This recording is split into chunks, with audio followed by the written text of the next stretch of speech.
5:09 on Drive Time Lincoln, 1400 KLIN, 46 degrees right now in the capital city. 100th birthday party for Ronald Reagan in Omaha. It's coming up on December 8th. If you want to attend, you can find more info at stenbergforsenate.com. As part of this 100th birthday party for Ronald Reagan, former U.S. Attorney General Ed Meese, also political advisor to Ronald Reagan. In fact, he was the chief of staff for Governor Ronald Reagan, and then accompanied Ronald Reagan to the White House as well, was one of his chief advisors, and joins us tonight on Drive Time Lincoln. Ed Meese, welcome to the show. Great to have you tonight. Thank you. Great to be with you and with your listeners. Ed, I'm curious. One of the things that I hear all the time, and I'm so excited to talk to you about this tonight, as someone who knew Ron Reagan intimately, as somebody who was one of Ron Reagan's closest advisors over his entire political career, what do you think of the current Republicans who try to wear that mantle of I'm a Reagan Republican? Well, I hope they really are, but there's only one Ronald Reagan, and he's no longer with us. But it is interesting. Somebody did a survey the other day, and in the first 10 debates, Ronald Reagan was mentioned 53 times. And the closest of the other presidents were all other presidents combined that were mentioned 38 times. Do you feel kind of honored by that, though? Well, I do, and I think he would too, because he was always a very humble man himself. He was never trying to exploit himself or exaggerate, but I think he would have been gratified. I would be the best term that he had done something that was good for the people of the United States. How would you define a Reagan Republican, if we can put you on the spot? Sure. Well, I think a Reagan Republican is somebody who believes in individual liberty, in limited government, in low taxes, in certainly today, reducing the spending that we're engaged in here, and basically who felt that the government should be less intrusive in the lives of people and in their business life as well. Have you ever been compelled to pick up the phone and call someone and say, I knew Ronald Reagan and I'm listening to your speech and I just don't know that you're a Reagan Republican? Well, I know there are some people who claim that Ronald Reagan would have done this or would have done that, and there have been times when I knew that was totally bogus. What do you think Reagan's approach would have been to dealing with our economic mess that we have now? Well, exactly the opposite of everything we're doing. You remember his formula in 1980, which was so successful, was to reduce tax rates across the board. He didn't have any of this class envy business. Number two, to reduce unnecessary regulation. Number three, to work with the Fed to have stable monetary policy. And number four, to slow the growth of federal spending. Today we're going 180 degrees in the opposite direction, so it's no wonder we have the economic problems we have. What do you think of the approach right now that the country is taking in dealing with terrorism? Are we on the right track, Ed? Well, I think basically we are. There have been over 42 different terrorism attacks that have been thwarted by the FBI and the intelligence agencies and local police since 9/11. So I think basically we're on the right track.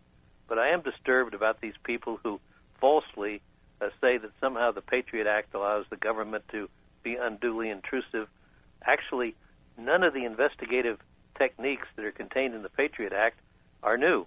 They all have been things that have been used in the past against organized crime, drug trafficking, child abductors, a whole bunch of things like that are serious crimes, just as terrorism is. Talking tonight with Ed Meese, former U.S. Attorney General, also spent years in the White House as an advisor to President Ronald Reagan. How would Reagan handle the current immigration challenge facing America? I mean, Reagan, he gave amnesty to was it 1 or 2 million back in the 1980s, and said that I think he said it was the last time it should ever happen. Well, that's right. As a matter of fact, I think if he were with us today, he would agree that while it was a temporary thing that seemed to work, in the long run it didn't work, because the fact that there was amnesty ultimately, and that we didn't really get control of the border. That combination meant that after the 1986 amnesty, that over the ensuing, it worked for a couple of years, and after that, it's now grown to somewhere in the neighborhood of 12 million people in the country versus 2.5 or 3 that we had at that time.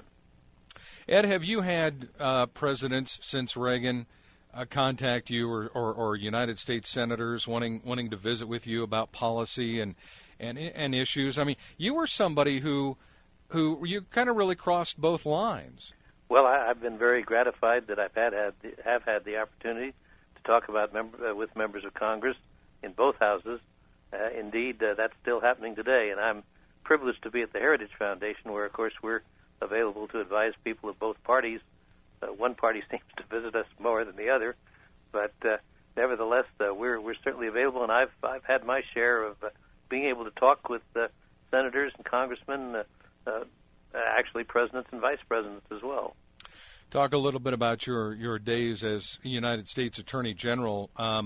Eric Holder, Attorney General, and in light of his handling the Fast and Furious gun running scandal, we had Border Patrol agents that were killed with weapons that our own government put in the hands of the Mexican drug cartel. Now, obviously, they did it to try and be able to track them and to capture them. But, I mean, does Eric Holder, should he resign because of all this? Well, you know, I've made it a practice, as have my other colleagues who've been attorneys general, just not to comment one way or the other on anybody who succeeded you, and I think that's a pretty good rule to follow. I will say this, though, about the Fast and Furious policy. I think it was the wrong policy. It was, first of all, it was a high-risk policy, higher risk than I think anybody contemplated at the time, and secondly, it wasn't carried out very well. You have to remember that some of the same people that inaugurated this policy were the people that caused the things that were so tragic at Ruby Ridge and in Waco. And I just wonder what's going on over there when they come up with these kinds of ideas. I'm curious, you have an opinion on a very large aspect of everything that touches our country. You know, for social conservatives, you really made their day in '82 when you said, you know, that Congress has passed, 4 billion laws.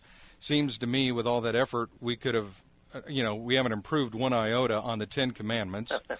You were also, appointed to study the effects on pornography on society. When it comes to taking a look at all of these different issues, were there some that just really made you cringe, like studying the effects of pornography on society? Well, that was a commission that I was privileged to appoint, and they did a very good job, and they had a tough job because, as you say, that's not the kind of stuff that's very pleasant to fool around with. But they did a very good job, very serious job. They brought out 3 very important things. Number one, the increase in obscene material in the country, and particularly child pornography. Secondly, the close relationship between the pornography industry and organized crime. And then thirdly, they proved the harm that it does to individuals, to children, to families. So I think they did a very good job of bringing us up to date. But, of course, that was in 1985 and 86.